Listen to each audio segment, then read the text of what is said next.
અહીંયા સુધી અને ખરેખર મદદરૂપ થાવ. મને તો જોઈને બહુ કઈ થાય છે. ઘરે અમે જે અગાઉ જોવા માટે આવેલા હતા એમના ઘરે પર ખરેખર કઈ નથી. આજે કાકીને અમે ખાટલો બી આપવા આવ્યા છે. કાકી તમને ખાટલા આપે તો તમે સુજો ને કોઈની ઘરે સુવાની જતા. વલસાડમાં પૂરગ્રસ્તોની વહારે દાતાઓ. અમેરિકામાં સ્થાયી થયેલા હિરલ પટેલ દ્વારા ખાટલા અને ડુંગરી ગામની મહિલાઓએ વાસણની કીટનું વિતરણ કર્યું.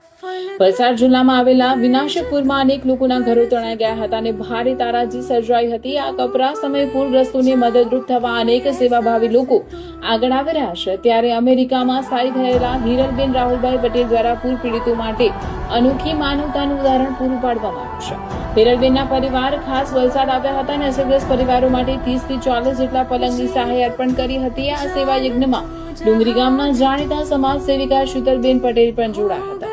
શીતલબેન મારફતે આવેલી અન્ય સહાયનો પણ આમાં સમાવેશ કરી લેવામાં આવ્યો હતો. ત્યારબાદ ડુંગરી ગામની મહિલા બહેનોની ટીમે એકજૂથ થઈને વલસાડના વિવિધ વિસ્તારોમાં જાતે જઈને આ સામગ્રી પહોંચાડી હતી. આ બહેનો દ્વારા વલસાડના બરુડિયાવાડ, તળિયાવાડ, કાશ્મીરનગર અને વલસાડ પારડી માસ્ટર રોડ જેવા 4 થી 5 જેટલા સૌથી વધુ પ્રભાવિત વિસ્તારોમાં જરૂરિયાતમંદોને ખાટલાઓનું રૂબરૂ વિતરણ કરવામાં આવ્યું હતું. પૂરમાં ઘર વખરી ગુમાવી ચૂકેલા પરિવારોને રોજિંદા જીવનમાં મદદરૂપ થવાના આશયથી પલંગની સાથે સાથે વાસણની કીટનું પણ વિતરણ કરવામાં આવ્યું હતું. વિદેશ વસતા દાતા હિરલબેન અને ડુંગરી ગામની મહિલા બહેનોના સંયુક્ત નિસ્વાર્થ સેવા કાર્યની ચારેકોર ભારે પ્રશંસા થઈ છે. કાશ્મીરનગરમાં જો બધું જ તણાઈ ગયેલું છે. કાકાના ઘરે બી કઈ નથી. હવે તો રાશન કીટો પૂરી થઈ ગઈ છે. આપે તો બી કાકા કેમ થાય કે કડિયાવાડ બંધારો અમે આવેલા હતા ને એટલે રાશન કીટ અને રાશન કીટ આપવા માટે અમને ખાટલો કાકાના ઘરે બી કઈ નથી આપવા માટે કાકા ચાલશે ને કાકીનું પર બધું જ તણાઈ ગયેલું છે અને ઘણી તકલીફો છે. સુવામાં બી નીચે સુઈ રહી છે.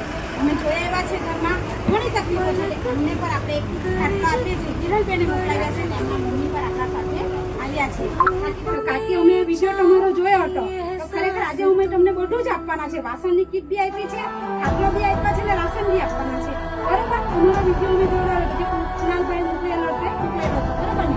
અમે શું કહે સારું લાગે ને હે ને? હવે ટેન્શન નહીં લેતા પર આવ્યા છે.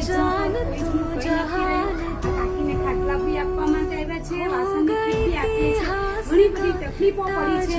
હવે તમે પણ કોઈકને હજુ પર એવી લાગણી હોય તો તમે આવી શકો છો. અને વલસાડમાં ખરેખર બહુ નુકસાન થયું છે. આ પૂર પછીના લોકોને ઘણી તકલીફો પડી છે.